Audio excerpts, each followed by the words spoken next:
I'd like to welcome you back for the last and final presentation, as the last finalist of the Practice Prize. The last presentation we're going to hear today is Marketing Mix Recommendations to Manage Value Growth at P&G Asia Pacific.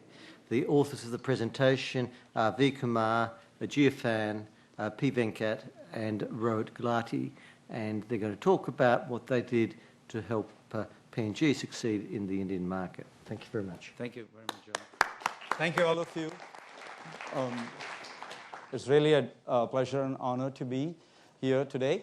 I have my co-author, Jia Fan, here with me, and the two P&G executives couldn't be here, but they will be with us in some other form since the clock ticks. So I'm going to go ahead with the presentation. This is the marketing mix recommendations with the P&G.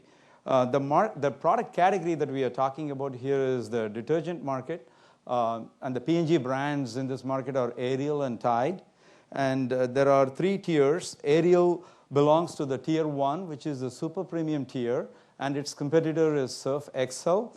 And then there is a second tier, the middle tier, which is called the premium competitors, and Tide belongs to this medium tier, and the competitors, there are 4 of them. And then there is the popular tier, the lowest tier, and there are 4 brands there. So altogether, you will see 11 brands and 3 price tiers. And the country we are talking about is India, is the market in Asia Pacific region. And for the purpose of this study, P&G decided to break up India into 10 states or regions by which the data are collected. And here is what the P&G executives have to say.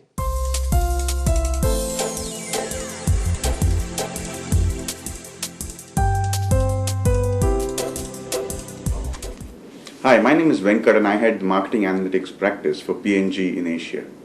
Hi, my name is Rohit and I work with the marketing analytics practice for beauty care in Asia. It's a highly competitive market. There are 3 price tiers and there are at least 11 brands, right from local players to national players to international players competing for this segment. It's an $1 billion plus market, and it'll be highly rewarding if we can get some market share in this category. As with most developing markets dominated by small store environments, India too is growing at a fast clip, and laundry was no exception. We were seeing growths of about 10 to 15% per annum. P&G was seeing the same, but that was mainly because we had decided to correct the value equation for consumers. So we took our prices down and saw huge blips in volume. However, more recently, we needed to reverse that trend and actually see profit margins grow up and our net sales as well. So we wanted to reverse this trend.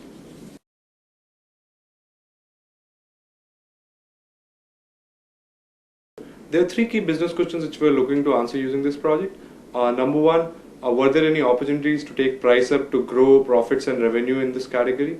Second, what was the optimum sizing, pricing and distribution combination to grow market shares? And third, how could we grow our top tier without really cannibalizing our lower tier within the category?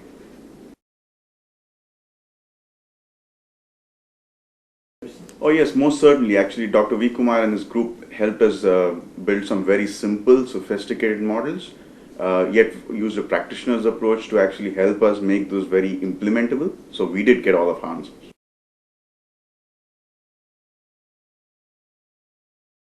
There were 4 key challenges we faced during the course of this project.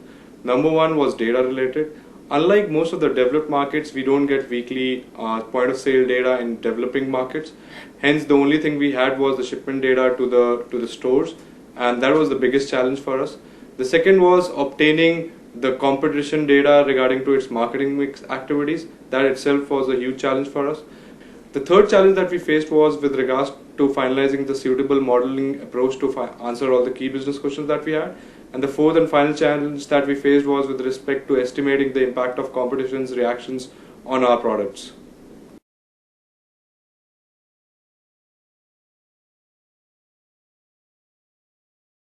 So in order to restate some of the key objectives that this P&G executive stated for us, first question was, are the P&G brands elastic or inelastic right now? And given that how the price elasticity has changed over time, And finally, can they do anything with price to gain value growth? And the second was that what should be the right pricing, sizing, and distribution. This is very critical because they have multiple SKUs. Ariel and Tide are the two brands, and within the two brands, they have multiple sizes. And then there is heavy competition for the shelf space, so they needed to know what should be the distribution strategy too.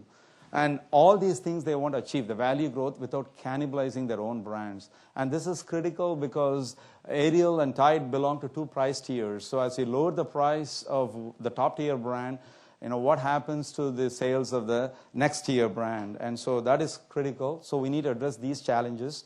And the time horizon that we are implementing the model-based recommendations is the year 2006, 2007. And the task ahead of us given by P&G is that we should build a simple model, yet sophisticated. We can throw all the fancy stuff there, but if it is not understood by the P&G managers, they won't implement it. So that's very critical. In terms of the study context, so how do we address these challenges? First, we need information. What kind of information is available from this kind of market where you don't have scanner data but more of a shipment data? You have the marketing mix variables for each of these brands, P&G brands, as well as the competition. And they are typically like the price, distribution, any commercial innovations like adding an additive, Oxy Blue, and so on. That's an example of a commercial innovation. You have a detergent, and then they will add some additive to say that it gives better properties in washing. And then brand level advertising. And this is for both Ariel brands and the other brands. So what we have with us is the state level. India is divided into 10 states or regions. So you have state level data for 11 brands that you saw belonging to 3 price tiers. And these are the 3 tiers that you see, tier 1, 2, and 3. In tier 1, you have Ariel and Surf Excel. In tier 2, 5 brands. And tier 3, you have 4 other brands, priced quite differently. And the data that we have for model estimation spans a 5.5-year period, starting with July 2000 to December 2005. And the total number of observations are 8,485. And all these 11 brands belong to these 3 price tiers. So what has been happening? What is marketplace reality for P&G? If you look at the Ariel price at the top, and I mean, this is just to show the trend here, not to the scale, but Ariel price has been dropping over time. And what happens to the Ariel sales? It's sort of flat, and then it takes off around maybe November or March 04 time period. But look at the value. It's pretty much flat. So the price decrease strategy of Ariel, what their expectations were that as I lower the price, I should be able to get a lot of people switching to my brands from the same tier as well as from the lower tier. But in terms of the sales, you see the growth is minimal and the value is pretty flat. If you look at the Tide, you see the same story. It's just Encore again, the Tide price going down, and you see the sales pretty flat, and then it takes off to some extent, but the value is again flat. What could be going on here in terms of this marketplace reality? You look at the Tide and the Ariel and the prices slash, the price war is there in the marketplace. But when you lower the price, what typically happens is that a lot of people rush to buy the product, assuming there is demand, and that there is a heavy battle for shelf space. Clearly, so every brand is trying to compete. And in India, if you look at the market, the stores are pretty small and the shelf space comes at a premium. So distribution is also a very key element in a market like that. And this is what the CEO of Procter & Gamble has to say. He says individuals who work in nations where P&G isn't the leader, clearly in India, P&G is not the leader, where it's struggling or tested a little more and learn in the cauldron of the marketplace. So this is one of the key things that P&G has to fight with or battle with in terms of understanding, what happens to price changes and its effect on distribution, ultimately on the sales. So if I can look at the conceptual framework, we have price to begin with, and then whatever you do to price, it has an effect on the sales volume. But then price also affects the distribution, as you can clearly see from the previous one, and then the distribution affects the sales. So in this market, what are the sources of the sales? Where can you get, when you lower the price, what are the sources of sales increase? It can come from the same tier, Surf Excel to Ariel, or it can come from up-tiering. The tier 2 brands like Tide and Rin and others the buyers of that can switch to Ariel because Ariel lowers the price. So these are the sources. So we take all these variables, price, distribution, and then the same tier and up-tiering modeling framework, and then estimate the model to get the price elasticities, distribution elasticities, and other parameters, and then predict sales volume. And then we are able to get the value that P&G can realize because of the price changes. So we have ahead of us a major challenge, which is how do we incorporate these dynamics, marketplace dynamics of pricing, distribution, and then up-tiering and same tiering, switching, and so on. So how did we go about answering these questions? First is in phase 1, we develop a sales response model for capturing the same tier effects. Then we also build a sales response model for capturing the up-tiering effects. Then in phase 2, once you have these elasticities, the parameters measured and converted to elasticities, we develop a sales volume and value simulator, which kind of gives a tool for the P&G executives to play with to see what if I change the price and distribution and introduce another new SKU or new innovation. So in phase 3, we evaluate, play with the simulator to see, what should I be doing, by the P&G executives. So if you look at the research process that we followed, there are 3 types of data that were given to us. One is the retail audit data, the shipment data, the marketing information, what happens in the marketplace, as well as the media data, meaning any advertising going on and what level it is, and is it about price or is it about something else, and so on. So you have these 3 pieces of information going into our model building process in the same tier sales response as well as cross-tier or up-tier sales response model. And the estimation period is 2000 to 2005 in phase 1. Then in phase 2, we take this input, build it into the sales volume and value simulator. And in phase 3, we get to play, evaluate the pricing, distribution, and sizing combination. And then in the field test, sort of phase 4, we actually put this into test. What P&G did was to take our recommendations from the simulator for different SKUs, different price recommendations, and different distribution level recommendations, and put it into the market and said, let's see what happens. So then we compare the performance, and then we'll report to you at the end of this presentation. So in terms of the modeling framework, here we have P&G brands, Ariel and Tide, and within each brand they have bags and sachets. These are the 2 package sizes. And then the first attempt is to build the same tier sales response model, and you can clearly see who are the competitors. For Ariel, it is Surf Excel, and for Tide, there are 4 other brands.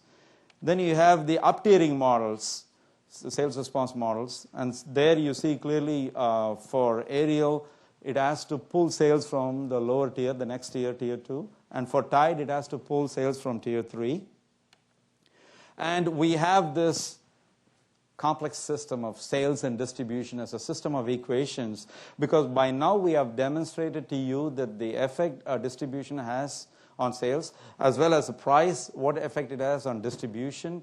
And so to capture this kind of distribution endogeneity, we have system of equations where sales is a function of marketing mix variables and distribution is also a function of marketing mix variables, and then we bring in instrumental variable into the distribution equation. And just to give you a brief definition of, the price is the average price for SKU, and CI is the commercial innovation, which is adding an additive into the detergent, and then distribution is sort of percentage of stores that carry the SKU. And the dummies that you see there, Y02 and Y03, are the dummies where there are major price policy changes by P&G. So we do that to capture if the shift in policy has got to do anything with the change in price elasticity and distribution elasticity and so on. So the first is you saw the challenge that we have to face in terms of the conceptual complexity, modeling these interrelationships between these various marketing mix elements. The second level of complexity comes in terms of the modeling challenges, that when you're dealing with P&G, what you're facing is that you have multiple cross sections. Look, the data is available by the state level. shipment data. Then at the state level, for each SKU, you have different sizes. Then for each brand. So if you take the same tier model for aerial SKUs, the SKUs example are like you have 100 grams, 200 grams, 400 grams, and so on. So if there are, say, 5 SKUs and there are 10 states, you have 50 cross-sections. So what we do is to stack one cross-section below the other and estimate the model. In terms of the up-tiering model, you have additional complexity, because if aerial price is going to be affecting the tier 2 brand sales, you have all the tier 2 brands listed one below the other, and then the SKUs within the brands and the states within the SKUs. So you have like maybe 4 brands times 5 SKUs, 20 times 10 states, 200 cross-sections. Clearly, this is a monster of a challenge for P&G to deal with.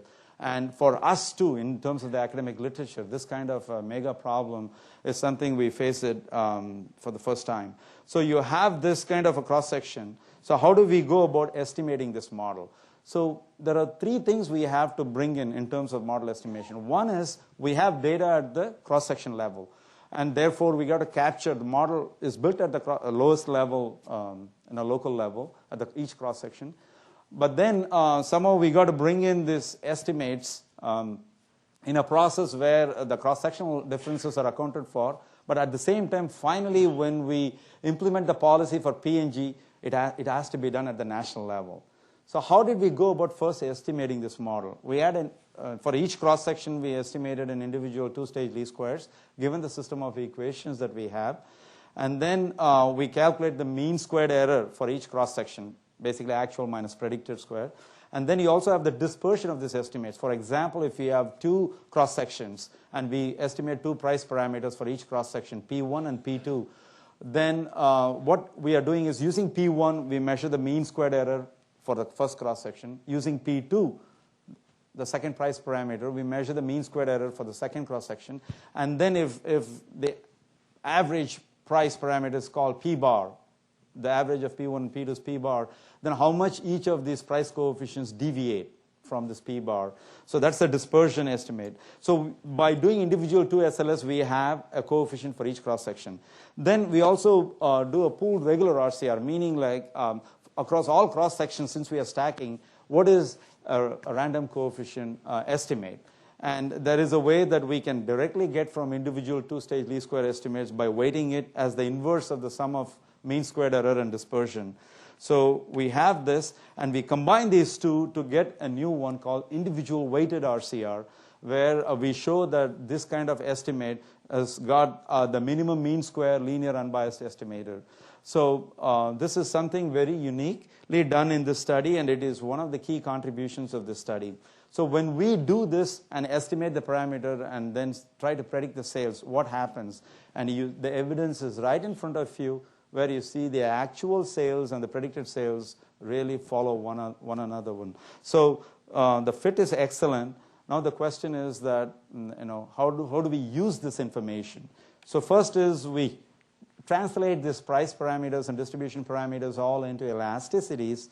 So from each of these models, you have the same tier and the up-tiering model. You have the own-tier elasticities and the cross-tier elasticities going into the sales volume and value simulator.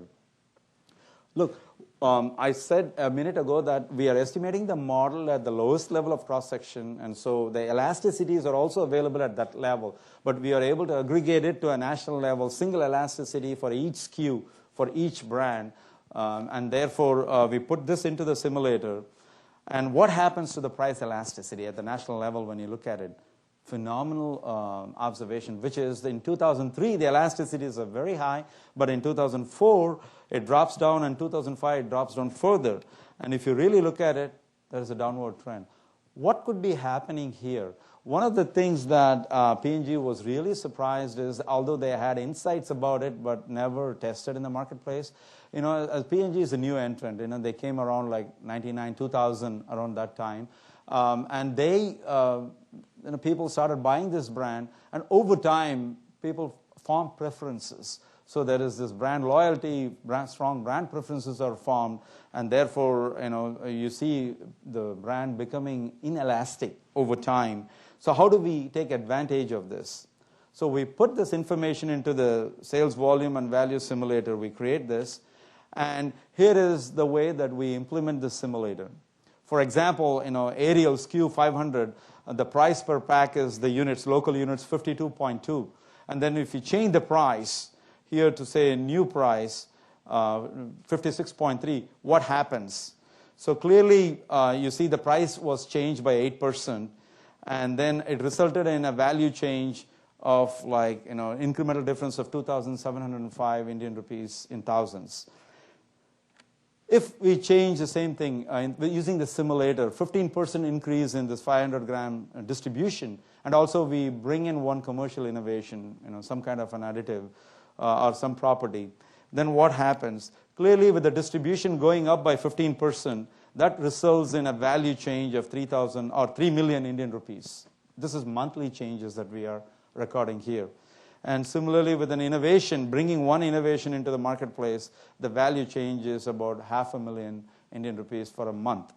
So combining all these things for 500 grams, if you factor in price increase of 8%, introducing an innovation, and then increasing the distribution by 15%, you clearly see that the overall value gain is about 6 million Indian rupees per month, which translates to about 2 million or so for one SKU on an annual basis.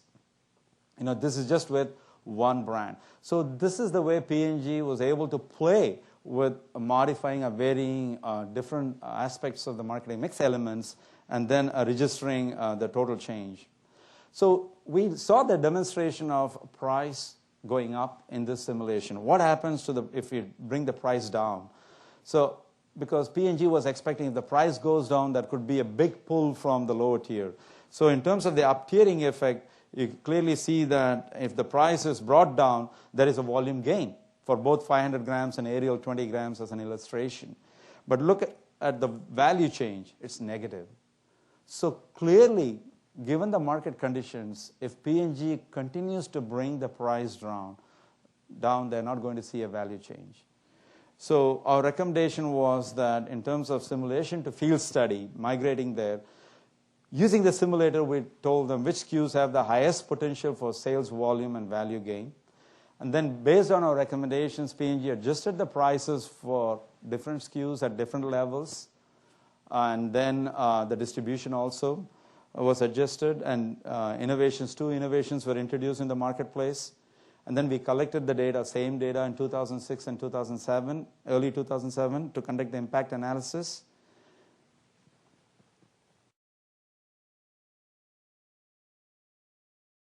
From a business impact standpoint, obviously what delighted us was that we did see a margin improvement when we implemented all of the suggestions.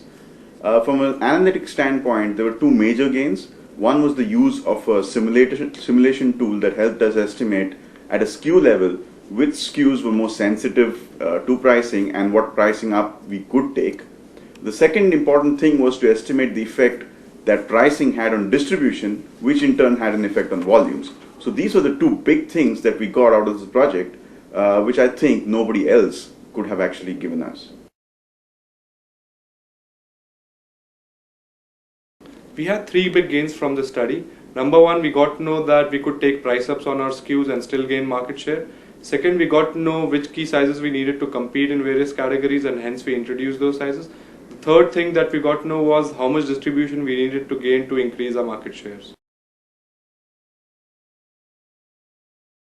We actually used the simulator that Dr. V. Kumar provided us, and then we took that to the marketing and finance community and did a few simulations and found out which SKUs were really more sensitive to pricing and which were relatively insensitive. We then took the necessary pricing actions, and what followed really was, market reality was pretty similar to what Dr. V. Kumar's models predicted, and that really helped us grow margins on our brands.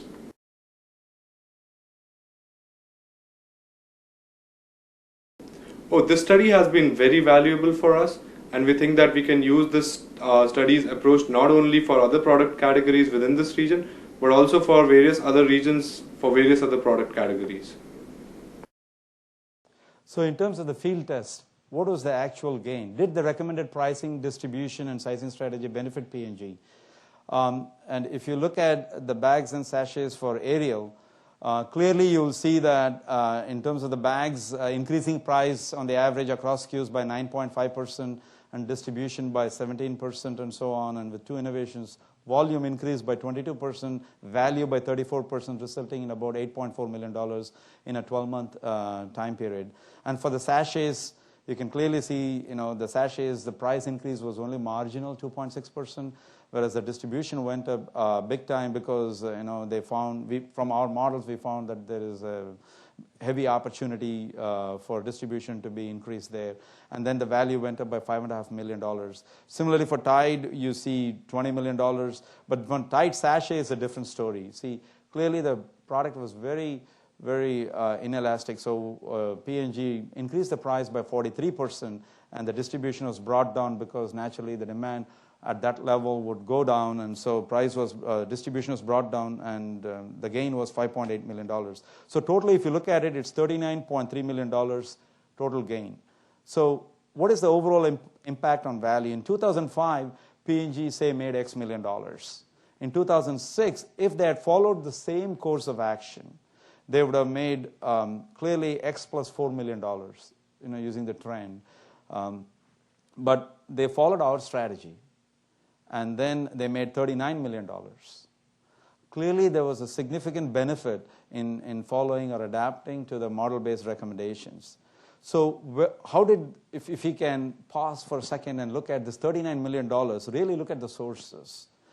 Previously, P&G was just focusing on price, and now we come here and then tell them that the marketplace dynamics are like price, distribution, and sales, and then you have the up-tiering and the same tiering, all these complexities. So put together, if you want to really peel off this $39 million as the sources, price contributed about 50% of it, distribution about 41% of this gain, and then commercial innovation about 9% of the gain. So you can peel this off and then show that really there is value from all these elements, which P&G would have never done it without this thing. So in terms of summarizing the key contributions of our study, it's in multiple areas. One is in terms of model specifications, addressing the challenges, the conceptual challenge, coming up with a system of equations, sales and distribution. And then we also had to deal with the competition of bringing in all their marketing mix elements and their sales information and across all SKUs in all markets. And then coming up with a way to deal with this multiple cross-sections, coming up with a weighted RCR estimate. And we are also able to showcase that it's got this best minimum mean square linear unbiased estimator properties, and then put all this information in a simulator that really works. And that P&G was able to take advantage of. So in terms of the conclusions, in terms of the impact for P&G, clearly it produced significant gain in a 12-month period for P&G. As you heard from those executives, there are already plans to move into other markets because it takes another three months for us to keep using this framework, using new data from, say, Philippines or China and other market, to build the model and implement it. Then, so it can be generalized to other product categories, other emerging markets. But most importantly, the transportability and generalizability of this suggested framework is worldwide. We like to say it as applicable to situations worldwide for any company where there are multiple cross-sections, multiple tiers, multiple brands, and scenarios with endogenous marketing mix variables, and you have data at the market level. Clearly, this is just not for even CPG goods, across many industries, many companies worldwide. So we have been able to provide a solution to the challenges along the modeling aspect of it, the conceptual challenges, as well as the application and the gain that P&G got out of this. And this was a major learning for us as well as for P&G. And hopefully, this will become one of the standard practice in the marketplace. Thank you very much.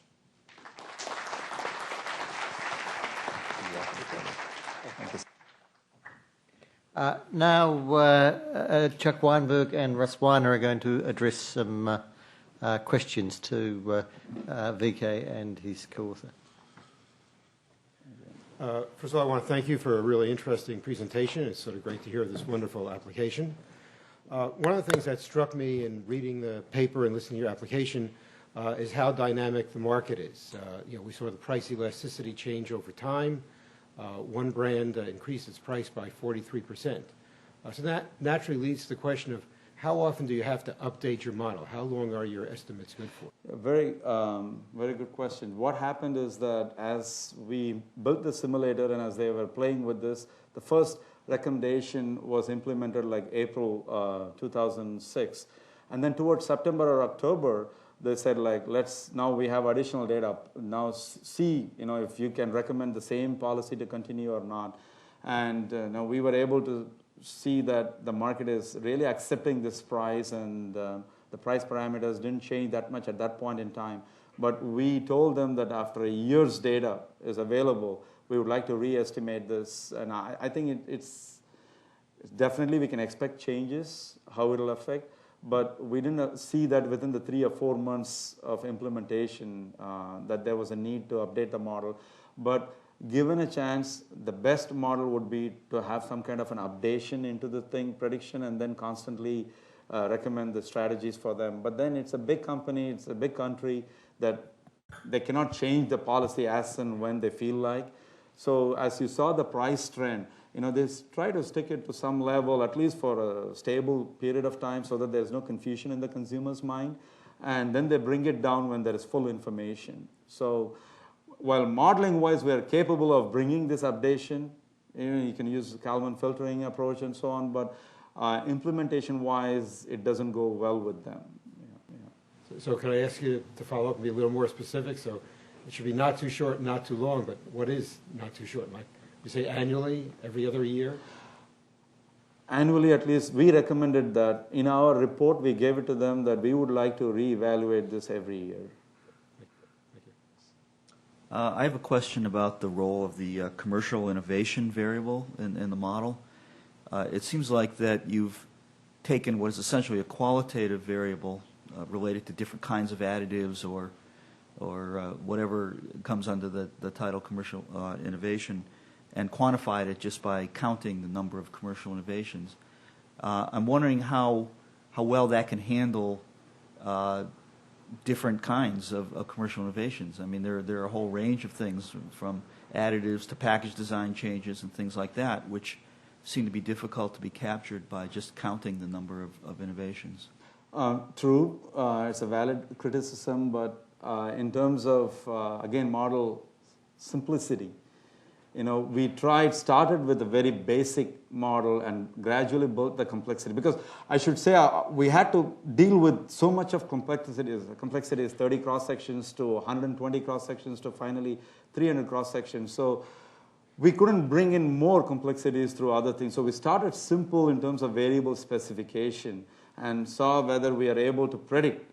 And since we got the desired result, it's not so much that we are satisfied, P&G has to be satisfied because they want something that they can implement.